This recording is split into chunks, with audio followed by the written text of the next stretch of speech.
అండి అందరికీ. చిన్నపిల్లల్లో చాలా మందికి ఫ్లాట్ హెడ్ ఉంటుంది.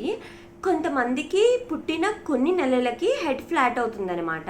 కొంతమందికి మాత్రం పుట్టుకతోనే ఫ్లాట్ హెడ్ ఉంటుంది. పుట్టుకతోనే ఫ్లాట్ హెడ్ ఎందుకు ఉంటుంది అంటే యూటరస్ అంటే మన గర్భాశయంలో ఏదైనా ప్రెషర్ వల్ల అనమాట. సో ఇది కాకుండా కొంతమంది పిల్లలకి పుట్టిన కొన్ని నెలలకి వాళ్ళ హెడ్ ఈ సైడ్స్కి కానీ ఈ వెనక్కి కానీ ఫ్లాట్ అవుతుందన్నమాట. నేను మా బాబుకి ఫ్లాట్ హెడ్ రాకుండా ఎలాంటి ప్రికాషన్స్ తీసుకున్నాను అండ్ మీ పిల్లల్లో ఎవరికైనా ఫ్లాట్ హెడ్ ఆల్రెడీ వస్తే దాన్ని నార్మల్ చేయడానికి ఏం చేయొచ్చు అన్నది నాకు తెలిసిన ఇన్ఫర్మేషన్ నేను మీతో షేర్ చేసుకుంటాను.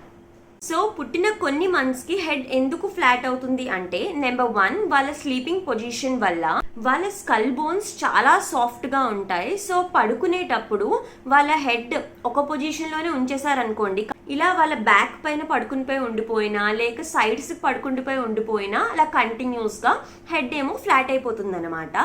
సో అందుకే ఎవ్రీ 1 hourకి కనీసం మనం వాళ్ళ స్లీపింగ్ పొజిషన్ కానీ వాళ్ళ హెడ్ పొజిషన్ కానీ ఖచ్చితంగా మార్చాలి. నెక్స్ట్ ఏమో బ్యాక్ ఆర్చింగ్ వల్ల నేను ఇక్కడ పిక్లో చూపించినట్టు పిల్లలు ఎక్కువ బ్యాక్ ఆర్చింగ్ చేశారనుకోండి వాళ్ళ హెడ్ మీద ప్రెషర్ పడుతుంది. సో అప్పుడు ఫ్లాట్ హెడ్ వచ్చే ఛాన్స్ ఉంటుంది. జనరల్గా పిల్లలు బ్యాక్ ఆర్చింగ్ చేయకుండా మనమైతే ఆపలేం కంప్లీట్గా. సో ఎక్కువ చేయకుండా అయితే మనం ఖచ్చితంగా ఆపాలి, ఎందుకంటే అది వాళ్ళ హెడ్ షేప్ పైన ఇంపాక్ట్ చూపిస్తుంది కాబట్టి. నెక్స్ట్ స్ట్రోలర్స్లో కానీ కార్ సీట్స్లో కానీ లేకపోతే ఎటువంటి బేబీ క్యారియర్స్లో కానీ వాళ్ళని కంటిన్యూస్గా అలా ఒక పొజిషన్లో ఉంచేయద్దు. దానివల్ల కూడా వాళ్ళకి ఫ్లాట్ హెడ్ వస్తుందన్నమాట. నెక్స్ట్ ఫీడింగ్ ఇచ్చేటప్పుడు ఒకే పొజిషన్లో వాళ్ళని ఎక్కువసేపు ఉంచొద్దు. ఒకవేళ బ్రెస్ట్ ఫీడింగ్ అయితే పొజిషన్స్ ఎప్పటికప్పుడు చేంజ్ చేయండి, ఇటు నుంచి అటు అటు నుంచి ఇటు. అలా కాకుండా బాటిల్ ఫీడింగ్ అయితే మీరు ఏమైనా హుప్పా ఉంటుంది కదా బేబీని ఫీడ్ చేయడానికి మనం వాడేది, అందులో పెట్టి పాలు పెడతాం కదా.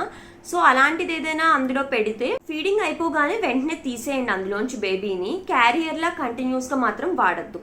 నెక్స్ట్ బేబీకి బాడీ మసాజ్ రోజు చేయిస్తాం కదా, దానితో పాటు హెడ్కి ఆయిల్ పెట్టేటప్పుడు హెడ్ మసాజ్ కూడా కంపల్సరీ చేయించాలి, నెమ్మదిగా చేయించాలి. ఎందుకంటే ఒకవేళ ఏ సైడ్ అయినా బేబీకి కొంచెం ప్రెషర్ పడినా కూడా మసాజ్ వల్ల విత్ టైం అది నార్మల్ అవుతుందన్నమాట.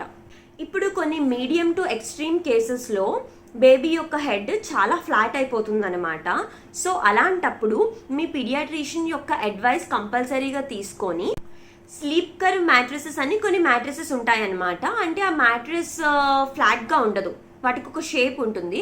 సో అలాంటి మ్యాట్రెస్ వాడచ్చు బేబీకి. ఇంకొకటి ఏంటి అంటే క్రానియల్ హెల్మెట్ అని ఒక రకమైన హెల్మెట్స్ ఉంటాయి, అవి బేబీ యొక్క హెడ్ షేప్ ని కరెక్ట్ చేయడానికి. ఇది కూడా వాడచ్చు. మ్యాట్రెసెస్ అయినా ఈ హెల్మెట్ అయినా వాడే ముందు ఖచ్చితంగా మీ పీడియాట్రిషియన్ యొక్క సజెషన్ మాత్రం తీసుకోండి. ఇంతేనండి నాకు తెలిసిన మొత్తం ఇన్ఫర్మేషన్ రిగార్డింగ్ ఫ్లాట్ హెడ్ అనమాట.